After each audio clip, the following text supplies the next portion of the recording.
and actually like makes like stock motion like video. Like they're properly told narratives, and What do you mean? Great account? What do you mean? So Angela runs a YouTube channel called What Do You Mean? Oh. She's only started out recently, but she's going to be a force to contend with, so check it out. Everybody, and she has a great voice, but not to mention she's intelligent and knows how to condense extremely complicated issues into simple ones. You know?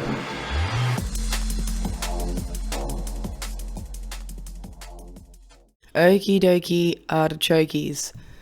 This is the sequel to a video I did called Australia's Building Death Traps, where I just chopped up an interview Joe Rogan did with Dave Rubin with different news reports from Australian news outlets about buildings in Australia all across the country that are cracking and crumbling and sinking, and these are all newly built apartment buildings and such. First, we'll go through what caused some of the issues, and then we'll go through some of the issues. And this isn't just dodgy tradies. This goes all the way to the top and goes quite some time back.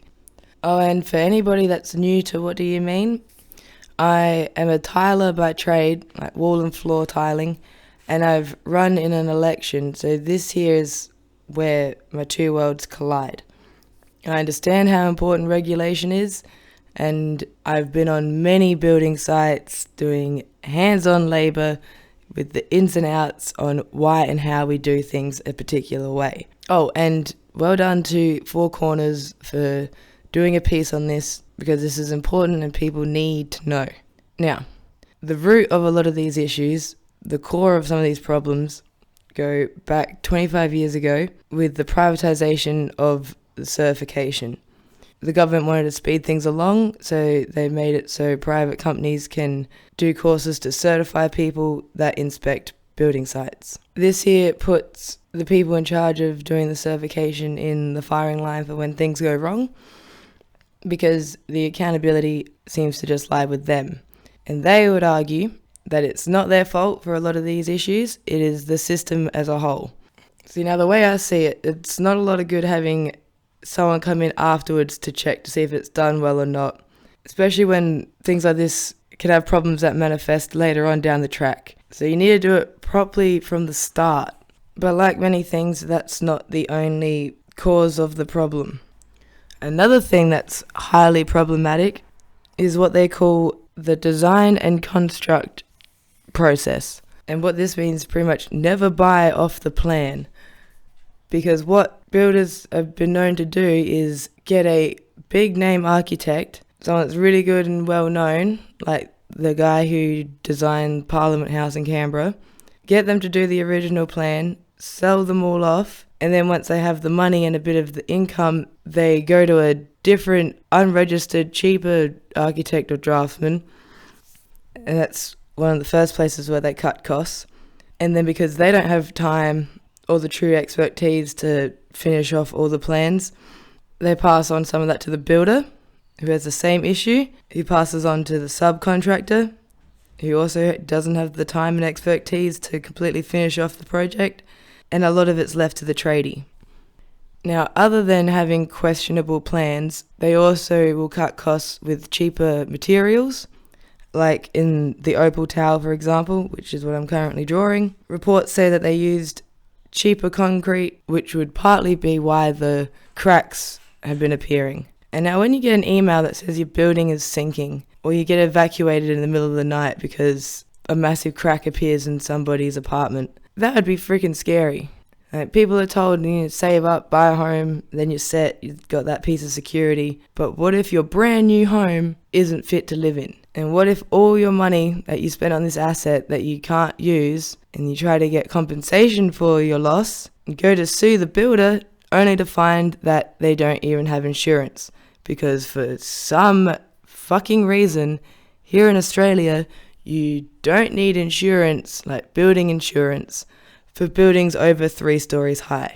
Because that makes so much sense. There's more risk involved, there's more things to deal with, so why be insured? And that's if you're, we'll go with unfortunate, or lucky enough, depending on the way you're looking at this, that if the problems appear within 5 to 10 years of you buying and moving in, because depending on the state or territory, you can only have up to 5 or 10 years to sue the builder. So there we have already a couple of examples on how laws have been skewed more towards the builder and the people selling rather than the people buying and people that have to live in these homes. Now back to materials. In Queensland, they actually have legislation to ensure quality of the materials used in their buildings. The rest of the country, not so good. In the Northern Territory, where they actually were prosecuting someone for malpractice, but that doesn't stop them from then moving to another state and doing it all over again. Now when like New South Wales or other states contemplated following in Queensland's footsteps, there was pushback, particularly from the construction industry, and it didn't go through with the explanation of they didn't want to slow down the construction of these buildings. So they rather have shitty buildings built quick and cheap than having a little bit more time put aside to build proper buildings that will withstand time and the elements.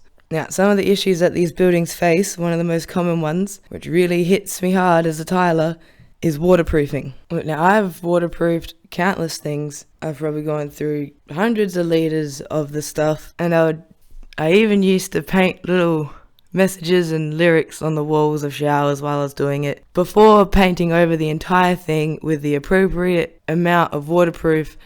I would take my time, wouldn't care if I would be late to anything, because I knew it needed to be done properly. Because if your shower springs a leak, and let's say it's on your top story and it trickles down into your living room, it's more than just a broken shower. And I knew these pictures would come in handy one day.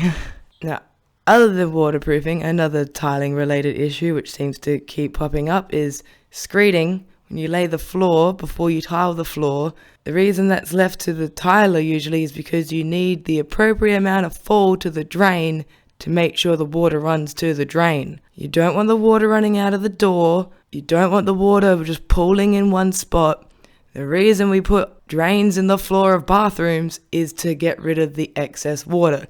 And the reason we make the floors have a certain amount of fall to the drain is to guarantee it goes there.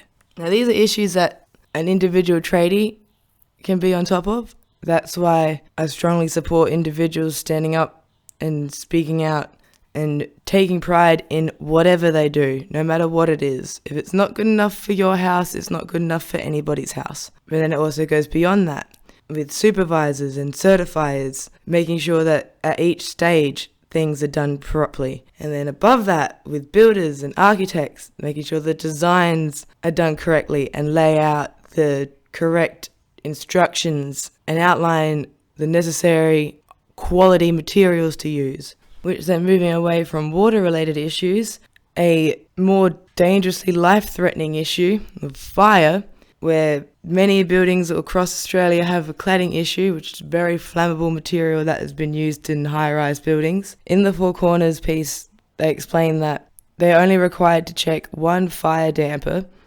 per floor when buildings can have up to 300 per floor for in case of a fire emergency.